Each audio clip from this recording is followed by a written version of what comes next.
this one over here that is full of pigeons and dove images are what he started creating in the 1940s into the 1950s. Picasso joined the French Communist Party in 1944, mainly for the reason that he felt that communists were the most important resistance fighters against the Nazi occupation. And then after joining the party, he became much more public speakers in world peace congresses, congresses for nuclear disarmament, and these are posters that were created all emblazoned with different versions of his images of the dove of peace. Now, arguably, this is how Picasso became a global figure, global popularizer of this image. Now you will see in this display case covers of very popular illustrated magazines that were published in the People's Republic of China, many of them from early 50s into the early 60s, each one featuring Picasso's image of dove of peace. So even though, of course, and even including postage stamps with Picasso's dove image, and of course, after the establishment of PRC, the officially sanctioned art program was socialist realism. So Picasso's kind of art could not be really shown in China. However, he was still a known figure, even a celebrity, thanks to him being associated with creation of those images of the dove of peace. And here are two works on loan of paintings by none other than Chi Bai-shi, who was also inspired by that image to create his own versions of peace pigeons. So working closely with another artist, French artist Georges Braque, that he embarks on the project around 1909, 1910 of demolishing essentially the 500-year-old tradition of Western painting. Since the Renaissance Western painting has been about creating an illusionistic depth and representation of 3D space in a flat surface.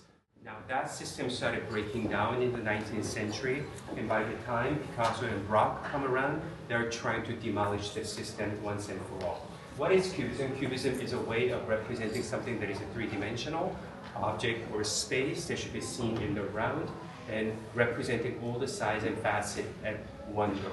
So what you have here is from the Musée Picasso, is the great Basilica of the Sacré-Cœur in the Montmartre district in Paris, where he was still living still as a young artist, Bohemian district.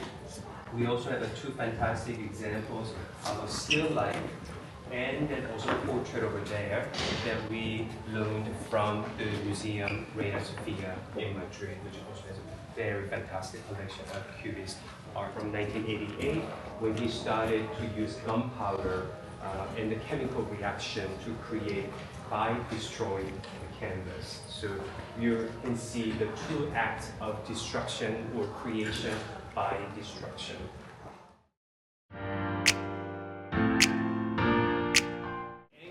This room are three great Picasso paintings. One is the great nude in the red chair, red armchair. Behind you over there are two figures at sea, and then another portrait which is associated with one of his women in his life, Françoise Gillot over there, who was also an artist in her own right.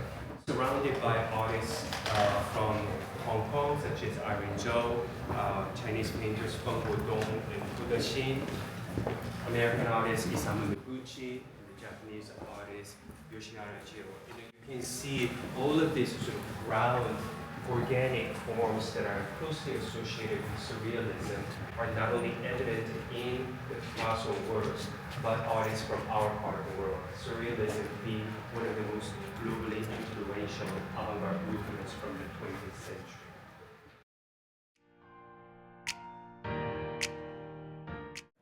This side, on my right side, is a portrait of Masked Men by Zhang Hanzi, the painter of the Picasso portrait that opens the museum, opens the exhibition, and then the naked bald head of a man by Pablo Picasso. These are two quite iconic images from our own collection, all figurative, all male, and not showing their own faces, unlike Picasso's iconic portraits that are often very frontal, very hieratic.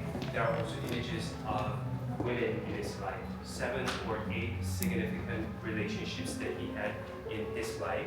He was married twice. He had additional lovers and muses with a long-lasting, intense relationships with a certain abusive and violent streaks. Now, this is a story that is now very well known. Books have been written, films have been released about it. We talk about it in the didactic, and nonetheless, of course, he needed his music. So here are images first, perhaps arguably the best known images from Musée Picasso, portrait of Dora Maar, his lover in the 20s and 30s, herself an accomplished surrealist photographer. Almost simultaneously, he was in relationship with Marie-Thérèse Walter, who was a young woman, young girl. I mean, she was only 16, 17 years old when Picasso met her. Nuit Chaliard wasn't one of the lovers or muses. She was the wife of Paul Éluard, very important poet, but also muse to many surrealist artists.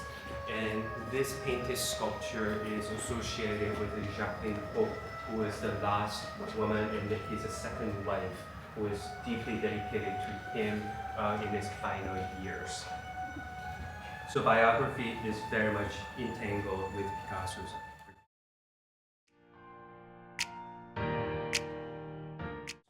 This is in many ways another very important anchor in this exhibition. In the earlier part of the exhibition and the tour, I was talking about the importance of the 1937 painting of Guernica, which starts the period of his much more public presence and even political engagement.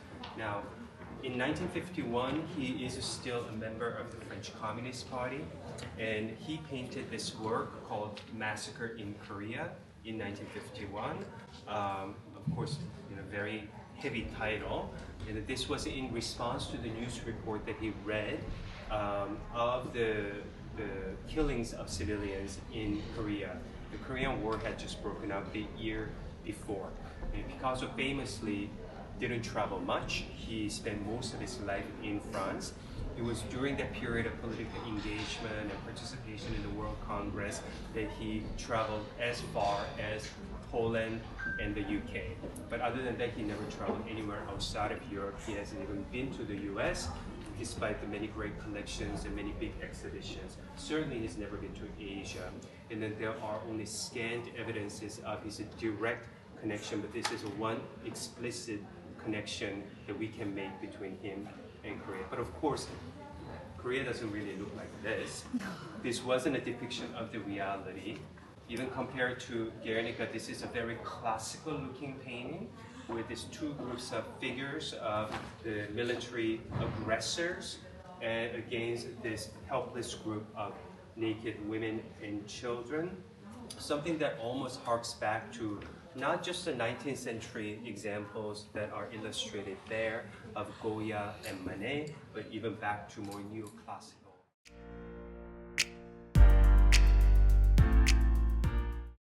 So what we decided to do in this exhibition is to invite a couple of younger generation artists to respond to Picasso's legacy, really putting them as a question to them that is Picasso still relevant? If so, in what way?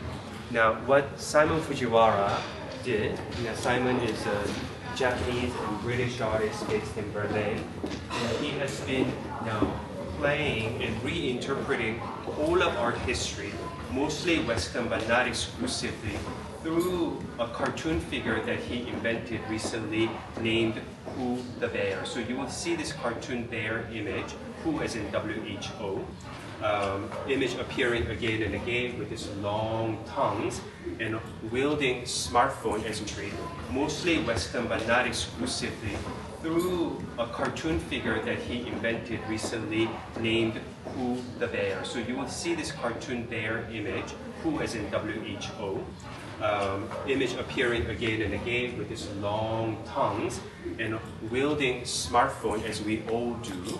So all of us just living in the image world and information overload with ingesting without digesting. And then what Hu does is colonize the whole image world of art history, including Picasso masterpieces, but many other artists. Now, what he decided to do in this exhibition is respond to Massacre in Korea painting and updating it for contemporary times, but also trying to create an almost mural scale that it was meant to be. So this is exactly the double the width and double the height of the original, thus making it effectively quadruple.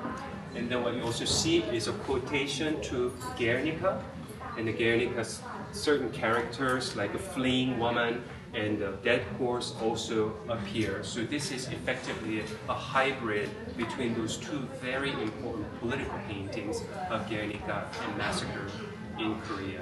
So again, Guernica isn't here because nobody can borrow it, but that stays as a very important anchor and point of inspiration for this whole exhibition and how we narrate Picasso.